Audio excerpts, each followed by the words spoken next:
The contraception ban meant that women would spend most of their adult lives pregnant, breastfeeding and protecting their children, both in utero and out.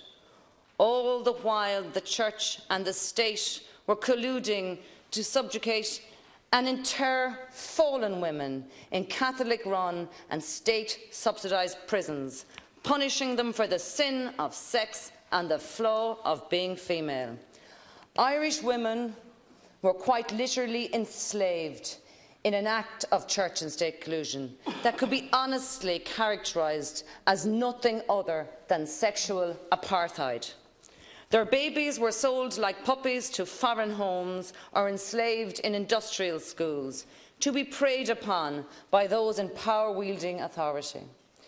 In 1943 in Cavan, 35 orphans perished in a blaze, locked in their dormitories as a fire raged.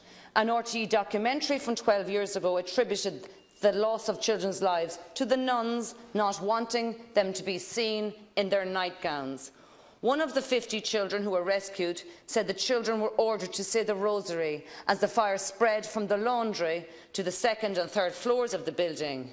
Now that was a slaughter of the innocents. Holy Catholic Ireland was a monstrous hoax. When it came to children out of wedlock, the sin of having sex outside marriage was all-encompassing. The products of such sex were seen as the devil's spawn.